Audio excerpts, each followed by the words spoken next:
जय हिंद। आज के इस वीडियो में हम लोग इकोनॉमिक्स ऑनर्स थर्ड पार्ट के पेपर नंबर 7 के एक नए टॉपिक पर परिचर्चा करेंगे। इस टॉपिक का नाम है केंद्रीय प्रवृत्ति की मापें। केंद्रीय प्रवृत्ति की मापें स्टैटिक्स का एक नया टॉपिक है, नया चैप्टर है, एक बड़ा ही महत्वपूर्ण टॉपिक है और प्रतिवर्ष बिहार यूनिवर्सिटी में बाबा साहब भीमराव अंबेडकर यूनिवर्सिटी जो मुजफ्फरपुर है, इस टॉपिक से प्रतिवर्ष एक न्यूमेरिकल पूछा जाता है, चाहे वह माध्य हो, माध्यिका हो या बहुलक हो। एक न एक प्रश्न प्रतिवर्ष यहां से पूछा जाता है। तो आइए इस वीडियो में हम लोग केंद्रीय प्रवृत्ति के माप क्या है यह जानेंगे और केंद्रीय प्रवृत्ति के माप मतलब समानांतर माध्य, औसत माध्य निकालने के कौन कौन सी विधियां हैं, कौन कौन से तरीके हैं और किस तरीका से हम गणितीय संक्रिया करने के लिए किस फॉर्मूला का, किस सूत्र का प्रयोग करेंगे, यह जानने का प्रयास करते हैं। तो आइए सबसे पहले जानें कि केंद्रीय प्रवृत्ति की माप क्या है। तो कहता है कि ऐसा एक अंक, कोई ऐसा अंक जो किसी श्रेणी के बीच में हो, ऐसा अंक जो किसी श्रेणी के मध्य में हो, बीच में हो और उस श्रेणी के महत्वपूर्ण लक्षणों को प्रदर्शित करता हो। कोई ऐसा अंक हो जो श्रेणी के, जैसे 1 2 3 4 5 6 7 8 9 10 है, तो 1 से लेकर 10 तक है, लेकिन 10 के बीच में कौन है? 5 है। 1 और 10 के बीच में कौन आता है? 5 आता है। तो एक ऐसा अंक जो श्रेणी के लगभग बीच में हो या बीच के संख्या को प्रदर्शित करता है, उसको हम केंद्रीय प्रवृत्ति की माप, माध्य या औसत माध्य या समांतर माध्य के नाम से जानते हैं। मतलब केंद्रीय प्रवृत्ति की माप पूछे, माध्य पूछे, औसत माध्य पूछे या समांतर माध्य पूछे, तो यहां पर आपको घबराने की जरूरत नहीं है। तीनों का मतलब एक ही होता है। अगर आप ध्यान दें तो केंद्रीय प्रवृत्ति की जो माप है, इस माप के मुख्य 3 वर्ग हैं। पहला गणितीय माप, दूसरा स्थिति संबंधी माप और तीसरा है व्यापारिक माप। लेकिन हमें यहां केवल न्यूमेरिकल गणितीय प्रश्न पर चलना है, तो हम यहां पर माध्य, औसत माध्य या समांतर माध्य के बारे में जानेंगे। तो सबसे पहले जानेंगे कि समांतर माध्य क्या है या औसत माध्य क्या है या माध्य किसे कहते हैं। तो आपका उत्तर होगा समांतर माध्य या माध्य वह भागफल है। समांतर माध्य या माध्य वह भागफल है जो किसी समंक के श्रेणी को के समस्त मूल्य के योग से भाग देने से प्राप्त होता है।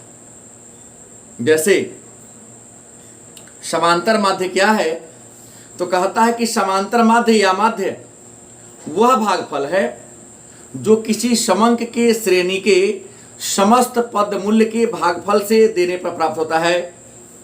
जैसे हम एक 4 अंक लेते हैं, 4 अंक हमने क्या लिया, तो 4 हमने अंक ले लिया 32,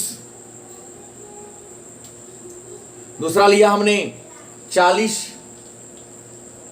तीसरा हमने लिया 44 और चौथा अंक ले लिया 36। मतलब कितने ले लिए? 1 2 3 4। तो अगर आपसे कहता हो किसका माध्य, औसत माध्य या समांतर माध्य क्या होगा, तो आप क्या करेंगे, इसका परिभाषा हमने क्या दिया कि माध्य या समांतर माध्य वह भागफल होता है जो समअंकों के योग को समअंकों की संख्या से भाग देने पर भागफल प्राप्त होता है। तो यदि आप इसको निकालने की बात करें तो आपको निकालने का तरीका होगा 32 + 40 + 44 + 36 बाई 1 2 3 4, यहाँ पर क्या दे देंगे, 4 दे देंगे। तो आप 32 40 44 और 36 को ऐड करेंगे, जोड़ेंगे, तो यह आपका आएगा 152, 152 आएगा। 152 में यदि हम 4 से डिवाइड कर दें, 4 से काट दें, तो यह कितना आएगा, 38, मतलब 38 आएगा। इसका मतलब 32 40 44 और 36 किसका माध्य कहो, औसत माध्य कहो या समांतर माध्य कहो, कितना होगा, 38 होगा, मतलब 38 होगा। आपको बता दें कि माध्य औसत माध्य या समांतर माध्य, याद रखेंगे समांतर माध्य को हम इस अंक से x पर एक रेकरिंग दे देते हैं, लाइन बार देते हैं, सूचित करते हैं। ये जो चिन्ह है यह समांतर माध्य को सूचित करने वाला, डिनोट करने वाला चिन्ह है। तो समांतर माध्य, औसत माध्य या माध्य को 3 तरीके से निकालते हैं। पहला व्यक्तिगत श्रेणी में, दूसरा खंडित श्रेणी से, तीसरा वर्गीकृत श्रेणी से। व्यक्तिगत श्रेणी से भी समांतर माध्य की गणना 3 तरीके से करते हैं। पहला प्रत्यक्ष रीति, दूसरा लघु रीति, तीसरा पद विचलन विधि। खंडित श्रेणी से भी समांतर माध्य की गणना करने की 3 विधियां हैं, प्रत्यक्ष विधि, लघु विधि, पद विचलन विधि। और वर्गीकृत श्रेणी से भी समांतर माध्य निकालने की 3 श्रेणियां हैं, प्रत्यक्ष विधि, लघु विधि और पद विचलन विधि। आपको ध्यान देना है, चाहे व्यक्तिगत श्रेणी हो, खंडित श्रेणी हो या वर्गीकृत श्रेणी हो, इन तीनों को 3 विधियों से निकालते हैं।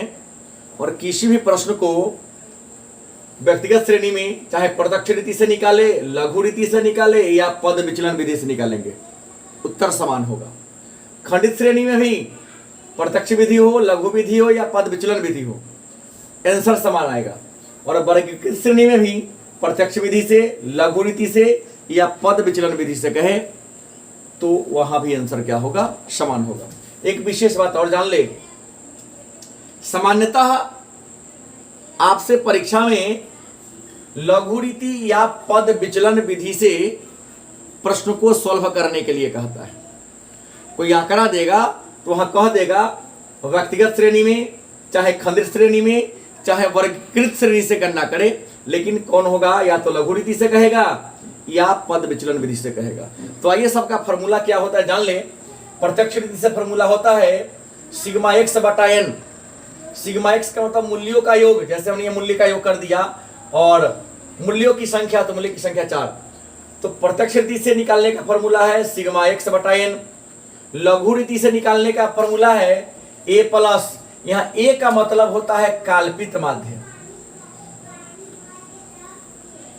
a का मतलब क्या होता है, काल्पित माध्य।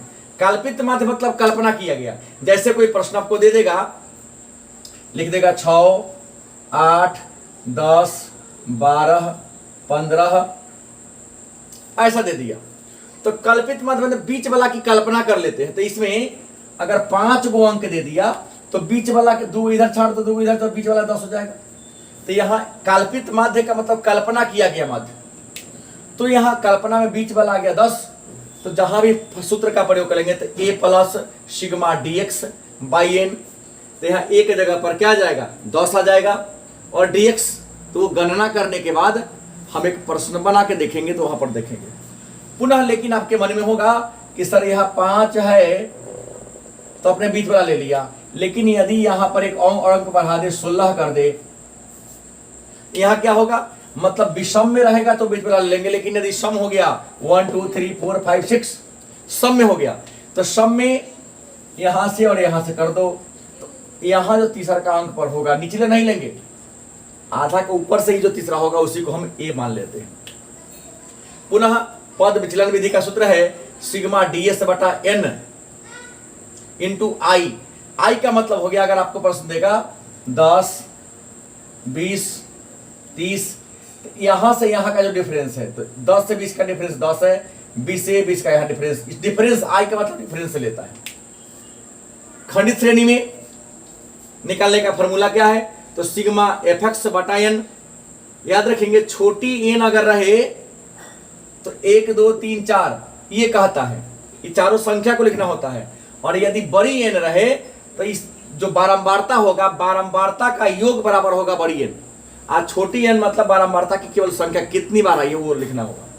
तो सिग्मा एफ एक्स बटा एन, या इसी को हम सिग्मा एक्स स्मॉल एक्स बटा सिग्मा एफ भी लिख सकते हैं। लघु रीति से A plus sigma F D X by N, या A plus sigma F D X by F. पद विचलन विधि में आप देखते आ रहे हैं कि जो यहाँ है यहाँ ही बढ़ते जा रहा है, A plus sigma F D X by F बाटा सिग्मा एफ गुने आई। अगर हम वर्गीकृत श्रेणी में आते हैं तो वर्गीकृत श्रेणी के भी 3 विधि हैं, प्रत्यक्ष रीति, लघु रीति और पद विचलन विधि। प्रत्यक्ष रीति आसान है, सिग्मा एफ एक्स बटा एन। लघु रीति में A plus sigma F D X by N, और पद विचलन विधि में A plus sigma F D dash S by N into I. तो विधि कोई हो, इसी फॉर्मूला की सहायता से आप गणित को सॉल्व कर सकते हैं। तो ये रहा फॉर्मूला, और कल के वीडियो में हम लोग सभी विधि से एक एक प्रश्न को सॉल्व करने का प्रयास करेंगे। पहले आप फॉर्मूला को याद कर ले कि किस विधि से यदि गणित बनाने के लिए कहे तो आप दे सकते हैं। तो पहले फॉर्मूला को याद कर लें, और पुनः कल हम लोग इससे जुड़े हुए आंकिक प्रश्न पर विचार करेंगे। धन्यवाद।